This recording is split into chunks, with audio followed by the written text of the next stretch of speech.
This channel does not promote any violent, harmful, or illegal activities. All content provided by this channel is meant for an educational purpose only. অন্যদিকে NEET ইস্যুতে কলকাতায় বামেদের যে মিছিল, সেই মিছিলকে উদ্দেশ্য করে এক প্রকার আক্রমণ করলেন শ্রমিক ভট্টাচার্য। তিনি কি বললেন তার মুখ থেকে শুনুন। এরা দেশ বিরোধী শক্তি নতুন করে মাথা ছাড়া দিয়েছে। আর এখানে যারা কমিউনিস্ট আছে, যারা এই দেশটাকে টুকরো করেছিল, যারা ভারতবর্ষকে এক রাখতে চায়নি, 28টা টুকরোতে ভাঙতে চেয়েছিল, তারা আজকে পিছনের দরজা দিয়ে এখানে ঢুকেছে। এদের বোঝা উচিত এই সরকারটা শ্যামাপ্রসাদের সরকার, বাবরের সরকার নয়। আমরা পুলিশকে বলছি আইনের পথে চলবে, কিন্তু ভারত তারি টুকরে হোঙ্গে আর কাশ্মীর মাঙ্গে আজাদি, এই কথা বলে কেউ যেন সুস্থ শরীরে বাড়ি না ফিরে যেতে পারে। তার জন্য অন্তত একটা সরকারি হসপিটাল এমার্জেন্সি থেকে ঘুরে যেতে হয়, ওপিডি ঘুরে যেতে হয়। আর জনতা যদি এবার জেগে যায়, এই ধরনের শব্দ উচ্চারণ করলে ভারতেরই টুকরো হোঙ্গে তাদেরই টুকরো টুকরো মানুষ করে দেবে। এরা একটা সুযোগ নিয়েছিল যে এই বাম, অতি বাম, ঝান্ডু বাম সব মিলিয়ে যা আছে তাদের কাঁধে পা দিয়ে, বা বামেরা এদের কাঁধে পা দিয়ে একটা বিশৃঙ্খলা চালু করবে, পুলিশের উপর বোতল ছুঁড়ে মারবে, জুতো ছুঁড়ে মারবে, সাংবাদিকদেরকে হেনস্থা করবে এবং পুলিশ লাঠিচার্জ করবে। এটা তাদের উদ্দেশ্য ছিল। সেই উদ্দেশ্য সফল হয়নি। এখন সবার ছবি এআই দিয়ে খুঁজে বের করা হবে, চিন্তার কিচ্ছু নেই। কুণ্ডলী বের করে নেব, আমরা জন্মগোষ্ঠী বের করে নেব, নিয়ে তাদের বিরুদ্ধে মাননীয় মুখ্যমন্ত্রী যেরকম বলেছেন গুন্ডা দমন আইনে তাদের বিরুদ্ধে ব্যবস্থা হবে।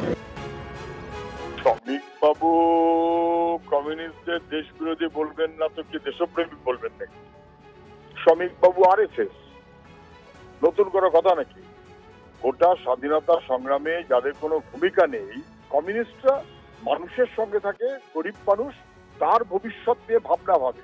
তার ভবিষ্যতের ভাবনা ভাবাটা ওর কাছে দেশদ্রোহিতা হতে পারে, মানুষের কাছে ওটাই দেশপ্রেম। নিট ইস্যুতে মিছিলে অশান্তি নিয়ে এবার সিপিএমকে নিশানা করলেন পরিবহন মন্ত্রী অর্জুন সিং। দেশ বিরোধী কাজের আগুন জ্বালাচ্ছে সিপিএম।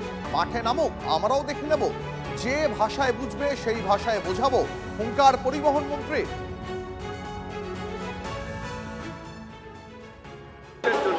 সিপিএম ভাবছে কি আমরা ওদের অত্যাচারটাকে ভুলে গেছি, ওটা ভাবার কোনো ভাবনা নেই।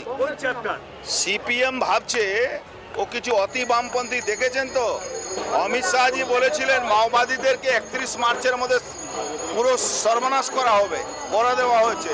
সিপিএম দেশ বিরোধী কাজের আগুন ধরাচ্ছে, তো ওর সঠিক জবাব আমরা সামনে দেখবেন।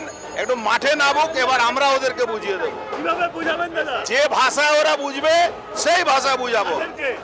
ওই সিপিএম এর যারা, সিপিএম এর যে মালগুলো, ওই দেখেছেন তো 8-9 জনের গুন্ডা অ্যাক্ট লেগেছে।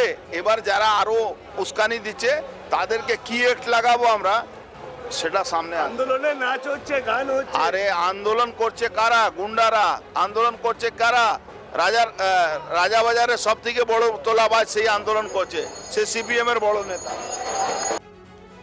সিপিএম নেতা শতরূপ ঘোষ এই মুহূর্তে রয়েছেন আমাদের সঙ্গে টেলিফোন লাইনে। শতরূপ, আপনি শুনলেন পরিবহন মন্ত্রী, তাঁর অভিযোগ দেশ বিরোধী কাজের আগুন জ্বালাচ্ছেন সিপিএম। মাঠে নামলে আমরাও দেখে নেব, যে ভাষায় বুঝবে সেই ভাষাতেই বোঝাবো। শুনলাম অর্জুন সিং বলছেন আমাদের সামনে আসতে। আমরা তো চাই অর্জুন সিং এর সামনে যাব, কিন্তু অর্জুন সিংকে তো খুঁজেই পাই না। অর্জুন সিংকে খুঁজবো বলে যখন তৃণমূলের পার্টি অফিসে যাই, শুনি উনি বিজেপির পার্টি অফিসে আছেন। আবার ওনাকে খুঁজতে, ওনার সঙ্গে দেখা করতে, ওনার পরামর্শ নেওয়ার জন্য, আশীর্বাদ নেওয়ার জন্য বিজেপির পার্টি অফিসে যাই, তখন শুনি উনি আবার তৃণমূলের পার্টি অফিসে গিয়ে বসে আছেন। উনি, আমরা মাঠে নামবো, কিন্তু উনি যে কোন মাঠে ঘাস খাচ্ছেন যদি জানতে না পারি, আমরা কোন মাঠে নেমে ওনার সঙ্গে দেখা করবো বলুন? আর উনি বলছি, উনি তো ছোটখাটো রাজ্যের মন্ত্রী, দেশের মন্ত্রী ছাত্র বিক্ষোভের সামনে পালালেন। উনি রাজ্যের একটা ছোটখাটো মন্ত্রী হয়ে কেন এত লাফাচ্ছেন? দুদিন মন্ত্রী হয়েছেন, লালবাতি নীলবাতি গাড়ি চলুন। দেখতে পাচ্ছেন তো বিজেপির মন্ত্রীদের নামের আগে প্রাক্তন বসা শুরু হয়ে গেছে। ধর্মেন্দ্রর নামের আগে প্রাক্তন বসেছে, নরেন্দ্রর নামের আগেও প্রাক্তন বসছে। ইনি অর্জুন সিং, ইনি এমন অর্জুন যিনি নিজেও জানেন না ইনি পাণ্ডবদের সাইডে আছেন না কৌরবদের সাইডে আছেন। এনাকে তো বড় বড় বিষয় নিয়ে মাথা ঘামাতে কে বলেছে? মন্ত্রী হয়েছেন, গাড়ি চড়ে ঘুরুন। বেশ, ধন্যবাদ শতরূপ। ধর্মতলায় যখন বামেদের 8টি আলাদা আলাদা সংগঠনের মিছিল চলছিল, সেখানে সেই মিছিলে ককরোচ জনতা পার্টির সদস্যরা যোগদান করেন। সেই মিছিলে সাংবাদিকরা যখন সেই মিছিল, যেটাকে আমরা কভার করা বলি, কভার করতে গিয়ে আমার সহকর্মী এবং অন্যান্য বিভিন্ন সংবাদ মাধ্যমের সহকর্মীদের কিভাবে হেকেলড হতে হয়, হেনস্থা হতে আপনারা জানেন।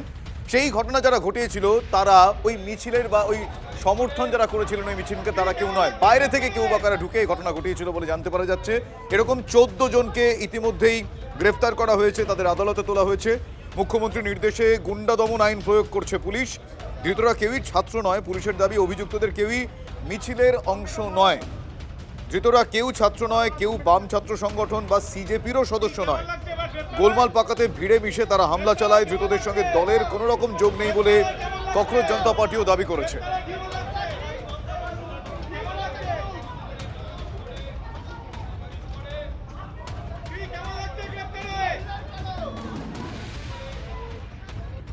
মাননীয় মুখ্যমন্ত্রী বিধানসভায় স্টেটমেন্ট দিয়েছেন, এই ছাত্র আন্দোলন, ককরোচ আন্দোলন নামে যে উৎপাত হয়েছে তার সঙ্গে যারা জড়িত, এই নিয়মের বাইরে কাজ করেছে, কাউকে ছাড়া হবে না।